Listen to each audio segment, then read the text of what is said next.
नमस्कार, शाम के 6 बज गए हैं और आप देख रहे हैं लोकतंत्र। मैं हूं विद्यानाथ झा। लोकतंत्र में आज सबसे पहले बात होगी जमीयत उलेमाए हिंद के प्रमुख मौलाना अरशद मदनी की, जिनके एक बयान के बाद अब मुसलमानों को यह तय करना है कि उनके एक हाथ में कुरान और दूसरे हाथ में लैपटॉप होगा या फिर नहीं होगा। इसके साथ ही आपको दिखाएंगे प्रदूषण से कैसे एक तरफ दिल्ली का दम घुट रहा है तो दूसरी तरफ इस पर पंजाब से हरियाणा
सिर्फ कुरान ले।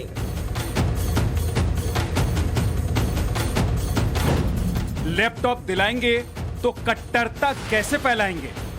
एक नजरिया है कि हम किसी गवर्नमेंट के बोर्ड से इल्हाक करके गवर्नमेंट से कोई मदद नहीं लेना चाहिए। हम नहीं करते हैं बोर्ड से इल्हाक।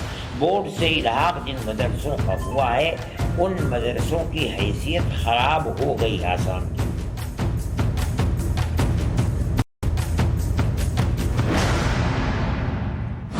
हिजाब पहनाएंगे, लैपटॉप नहीं दिलाएंगे। तो एक यानी दस्तूरी हक है जो उन्होंने हमें दिया है कि हम किसी गांव में बैठ करके झोपड़ी के अंदर हम कहीं भी बैठ करके हम अपने बच्चों को जो तालीम हमारी मजहबी तालीम है वो दे सकते हैं, हम वही तालीम देते हैं। क्या मतलब है इसका कि मान्यता प्राप्त मदरसा होना चाहिए।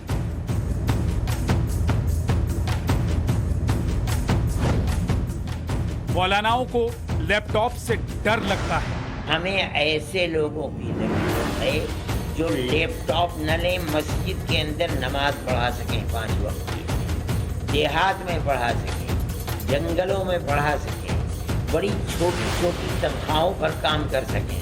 हमें ऐसे लोगों की ज़रूरत होगी जो बच्चों को कुरान पढ़ा सकें।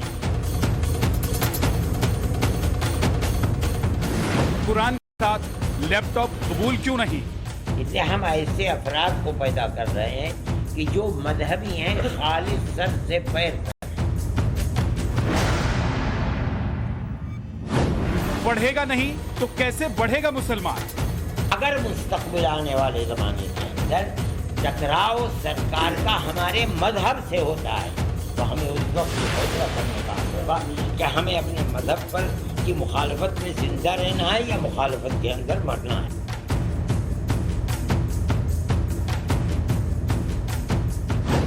मौलवियों का जिहादी ज्ञान वर्सेस आधुनिक ज्ञान। मदरसों के सिलसिले में जो बयान अरशद मदनी साहब ने दिया है वो यकीनन दुरुस्त बयान है और ये बयान न सिर्फ उनका है बल्कि तमाम मदारिस के पढ़ने और पढ़ाने वालों का है।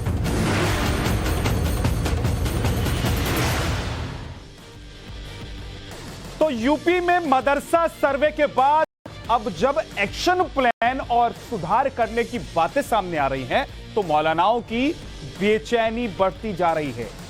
जमीयत उलेमाए हिंद के प्रमुख मौलाना अरशद मदनी ने एक बड़ा बयान देते हुए कहा है कि कुरान और नमाज के रास्ते में लैपटॉप एक बड़ी बाधा है। सवाल यही है कि मदरसों के मॉडर्नाइजेशन से मौलाना मदनी को क्या दिक्कत है।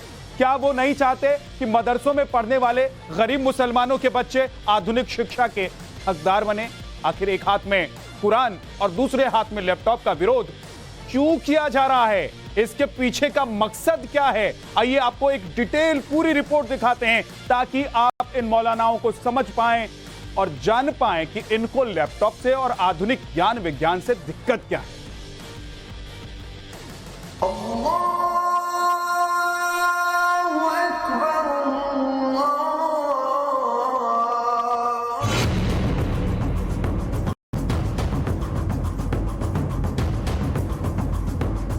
हमें ऐसे लोगों की जरूरत है जो लैपटॉप न लें, मस्जिद के अंदर नमाज पढ़ा सकें 5 वक्त की, हमें देहात में पढ़ा सकें, जंगलों में पढ़ा सकें। यह है देवबंद के जमीयत उलेमाए हिंद के राष्ट्रीय अध्यक्ष और दारुल उलूम के चीफ मौलाना अरशद मदनी का वो बयान जिस पर विवाद खड़ा हो गया है।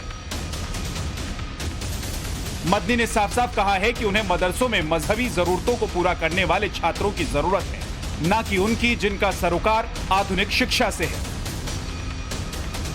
मदनी का यह बयान यूपी में मदरसों के सर्वेक्षण के बाद आया है, जिसमें मदरसों के आधुनिकीकरण को लेकर उनका डर साफ साफ नजर आ रहा है। मदरसों में लैपटॉप का विरोध करने का मदनी का यह बयान पीएम मोदी की उस बात पर कटाक्ष करने जैसा है जिसमें मोदी ने मदरसों को आधुनिक शिक्षा से जोड़ने के लिए एक हाथ में कुरान और दूसरे हाथ में कंप्यूटर होने की बात कही थी।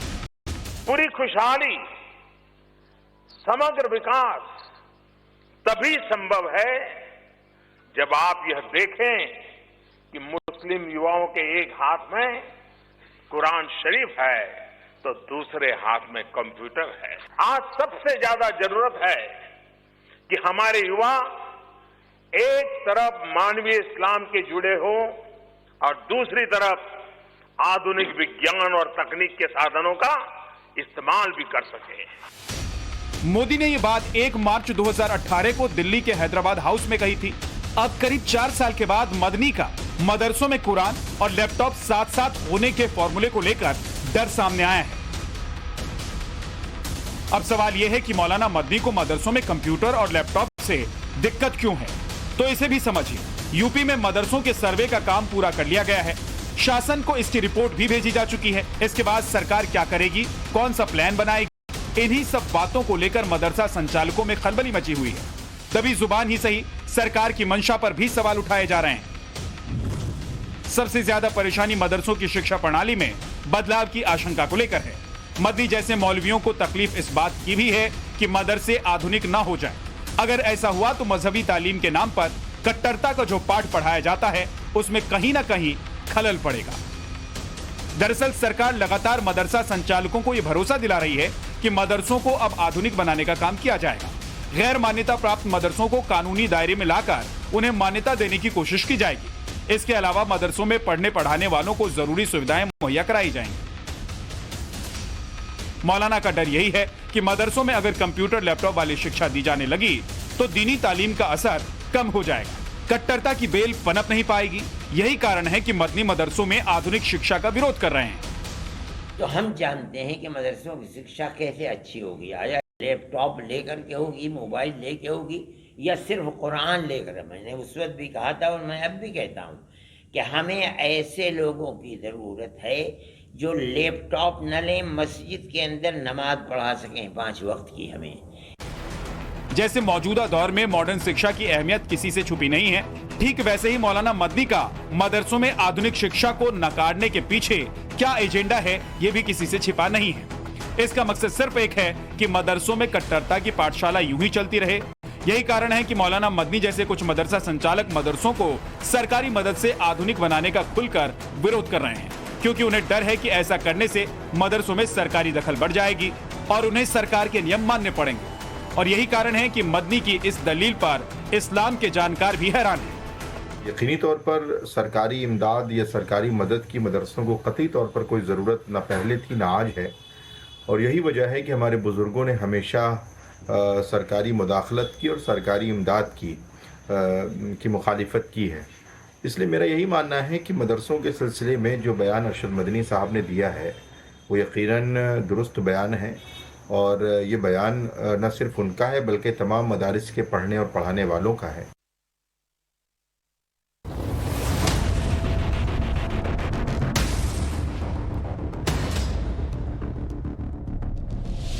सवाल यही है कि मदरसों का मकसद क्या है। क्या मदरसों के बच्चों को आधुनिक शिक्षा का अधिकार नहीं, वक्त के साथ अपडेट होने का अधिकार नहीं? अगर मदरसों में मॉडर्न शिक्षा दी गई तो वो मकसद से कैसे भटक जाएंगे। मौलानाओं का ये तर्क समझ से परे है। यही कारण है कि इस्लाम के जानकार भी मौलाना मदनी के बयान से असमंजस की हालत में है। इमाम एसोसिएशन के अध्यक्ष मान रहे हैं कि हिजाब जैसी इस्लामिक पढ़ाई के लिए लैपटॉप की भले जरूरत ना हो, लेकिन आगे बिना टेक्नोलॉजी के तरक्की मुमकिन नहीं है। लगभग हर बात में मदनी का समर्थन करने वाली समाजवादी पार्टी को भी मौलाना मदनी के कुरान और लैपटॉप वाले बयान ने पशोपेश में डाल दिया है। शायद पहला मौका है जब अखिलेश यादव की समाजवादी पार्टी ने भी जमीयत की सोच पर सवाल उठाते हुए उसे नाजायज बताया है। मदनी साहब बहुत ही रिस्पेक्टेड व्यक्ति हैं, लेकिन ऐसा गैर जिम्मेदाराना बयान उनको देना नहीं चाहिए था। हम देखते हैं कि हमारे भारत के स्वाधीनता संग्राम में उलमाओं के जो उनकी पूरी लड़ाई है, संघर्ष है, सबसे ज़्यादा कुर्बानियाँ उनकी अग्रणी भूमिका में वो निभाते हैं। आज देखते हैं आप कि भारत सरकार की ही प्रोग्राम के तहत पूरे देश में मदरसों से बच्चे हायर स्टडी में जाते हैं, अलीगढ़ जाते हैं, BHU जाते हैं, JNU जाते हैं, जामिया मिलिया जाते हैं, हमदर्द जाते हैं, और वहाँ पर जाने के बाद वो स्कॉलर तो हैं ही हैं, वो IAS भी बन रहे हैं, वो इंजीनियरिंग में रुड़की में जा रहे हैं। तो सवाल ये है कि क्या हम जो गरीब मुसलमान हैं, जो मदरसा जो एक्सेस कर पाता है, अगर उसको लैपटॉप हम नहीं देंगे, अगर हम उसको दुनियावी तालीम भी बराबर साथ साथ में नहीं देंगे, तो इससे वो पिछड़ जाएगा। और लैपटॉप की परियोजना तो सबसे पहले समाजवादी पार्टी सरकार की है, पूरे उत्तर प्रदेश में बांटा गया। हमारा ये कहना है कि चाहे वो संस्कृत महाविद्यालय हो, चाहे हमारी मदरसा बोर्ड का हो, सरकार से विरोध राजनीतिक आधार पर है, लेकिन अगर वो लैपटॉप देना चाहते हैं, वो अगर हर मदरसा इंस्टीट्यूशंस को कंप्यूटर देना चाहते हैं, ये अच्छी बात है। मदरसों के सर्वे को लेकर शुरू हुई बहस अब टेक्नोलॉजी के इस्तेमाल पर ऐतराज तक आ गई है। जमीयत और मौलाना मदनी लैपटॉप को कुरान और नमाज के रास्ते का व्यवधान बताने पर तुले हुए हैं। ऐसे में सवाल ये भी है कि मदरसों में पढ़ने वाले आम छात्र और वहां पढ़ने वाले मौलवी मदनी के इस बयान से कितना इत्तेफाक रखते हैं, ये जानना भी जरूरी है। इसके लिए टाइम्स ऑफ भारत की टीम यूपी के आजमगढ़ के कुछ मदरसों पर पहुंची। लैपटॉप कुरान के लिए सीखने का एक जरिया है। हम कुरान को भी लैपटॉप में रखते हैं और दीनी बहुत सारी किताबें मकतबा उसके अंदर लैपटॉप में हम जो है महफूज करते हैं। तो जब हम लैपटॉप सीखेंगे, लैंग्वेज है इंग्लिश, और ये जो भी चीज़ें लैंग्वेजेस हैं, फ्रेंच भी सीखते हैं लोग, बहुत सारे लैंग्वेजेस सीखते हैं, अरबी हम सीखते ही हैं, फारसी हम सीखते हैं। हमें बैक वक्त 4 लैंग्वेज आती है मदरसे में पढ़ने की वजह से, और हमारे मदरसे में कंप्यूटर भी सिखाया जाता है ताकि हम कंप्यूटर सीख के इस्लाम के पैगाम को या जो अच्छी बातें हैं कंप्यूटर के जरिए, सोशल मीडिया के जरिए दूसरों तक पहुँचाएं। तो इसलिए बहुत ज़रूरी है कुरान के साथ साथ लैपटॉप को सीखना, ताकि कुरान के पैगाम को हम दूसरों तक पहुँचा सकें। बिल्कुल चलाना चाहिए। इसमें चलाने से फ़ायदा ये होगा कि हम इंग्लिश ज़ुबान सीखेंगे, इंग्लिश ज़ुबान सीख करके लैपटॉप भी, क्योंकि इंग्लिश ज़ुबान में होता है, तो बहुत अच्छा है, कोई बात नहीं। यूं तो जमीयत के मुखिया मौलाना अरशद मदनी खुद को मुसलमानों के रहनुमा होने का दावा करते हैं, लेकिन उनकी सोच पर क्या सोचते हैं मदरसों में पढ़ने वाले, ये आपने सुन लिया। उधर योगी सरकार ने भी ये साफ कर दिया है कि तमाम एतराज के बावजूद मदरसा स्टूडेंट्स को लेकर सरकार की नीति और नीयत बिल्कुल साफ है। अब मदरसों से डॉक्टर और इंजीनियर निकालने पर फोकस किया जाएगा। नमाज को मना नहीं किया है, जो उनकी धार्मिक शिक्षा है, जो दीनी तालीम है, वो दीनी तालीम दें, उर्दू अरबी फारसी पढ़ाएं, लेकिन इसके साथ साथ हम गरीब मुसलमान बच्चों को NCERT का कोर्स पढ़ाएंगे। उन्हें हिंदी, इंग्लिश, गणित, सामाजिक विज्ञान ये पढ़ाकर इन्हें हम, ये लोग तो मौलवी ही बनाना चाहते हैं, हम इन्हें मौलवी बने वो अलग बात है, लेकिन हमें गरीब मुसलमान बच्चों को हम इंजीनियर, डॉक्टर, IAS, IPS बनाना चाहते हैं, अच्छी सेवा में भेजना चाहते हैं, उन्हें अच्छी स्वास्थ्य की चिंता करने के लिए सारा काम कर रहे हैं। यूपी से लेकर असम तक मदरसों पर छिड़ी है। सरकार मदरसों के तौर तरीकों में बदलाव करके वहां आधुनिक शिक्षा पर जोर दे रही है। वहीं मदरसा संचालक लकीर के फकीर बनकर आधुनिक ज्ञान की अलग के खिलाफ एक अलग ही माहौल बनाने में लगे हैं।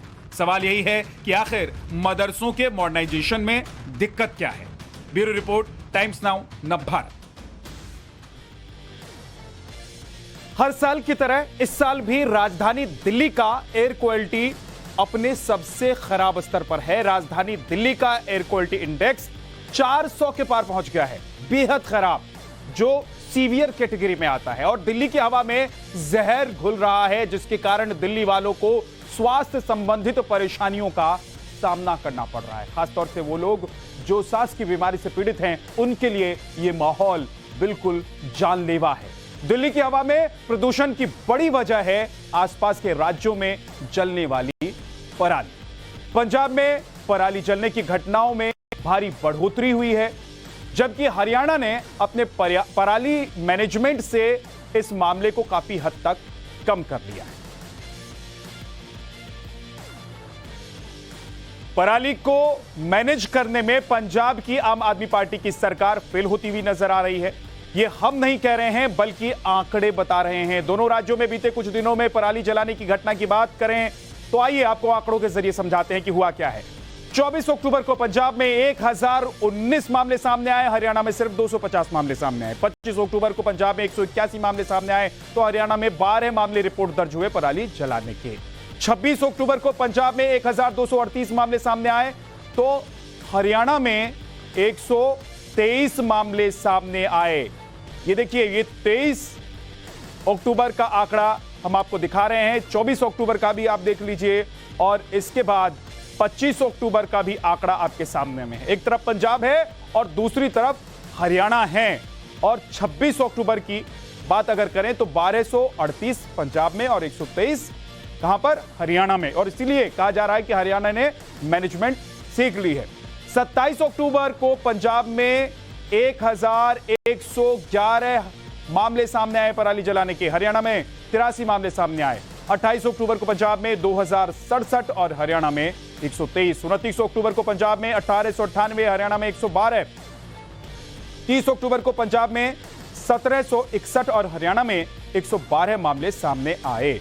जबकि 31 अक्टूबर की अगर बात करें तो पंजाब में 2131 और हरियाणा में 70 मामले सामने आए पराली जलाने के। हरियाणा और पंजाब में पराली जलाने की बात सिर्फ इसलिए हो रही है और आंकड़े इसलिए देखे जा रहे हैं क्योंकि दिल्ली की जो हवा खराब हो रही है उसके लिए बड़ी जिम्मेदारी इन दोनों राज्यों में जलने वाली पराली की है। और लगातार यह आरोप लगाया जाता रहा है कि पंजाब सरकार पराली जलाने के मामले में वहां के किसानों को ना रोक पा रही है और ना कोई दूसरा सॉल्यूशन दे पा रही है।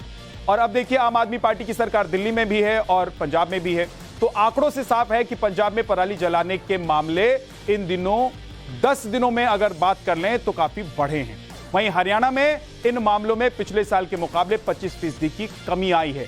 पर हर साल दिल्ली में पंजाब की पराली को प्रदूषण की वजह बताने वाली आम आदमी पार्टी की सरकार इस साल पंजाब में भी है। आपको पता है कि आम आदमी पार्टी की सरकार पंजाब में बन चुकी है, तो इस बार कैसे आम आदमी पार्टी इस मुद्दे से मुंह मोड़ सकती है। वहीं बीजेपी को पराली के मुद्दे पर केजरीवाल को धरने का एक और मौका मिल गया है। और सुनिए, बीजेपी प्रवक्ता गौरव भाटिया ने आज एक प्रेस कॉन्फ्रेंस में क्या कहा है।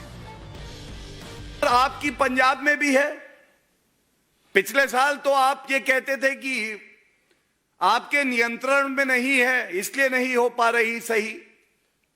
आज ये तो पूछा जाएगा, ये जो हवाओं में जहर है, अरविंद केजरीवाल आपके निठल्ले होने का ही कहर है। केंद्र सरकार ने आपको अपने राजकीय कोष में से वो सारी सहूलियत और मशीन उपलब्ध कराई जिससे कि पराली जलाने के जो प्रदूषण हो वो कम हो जाए और हवा जहरीली ना हो।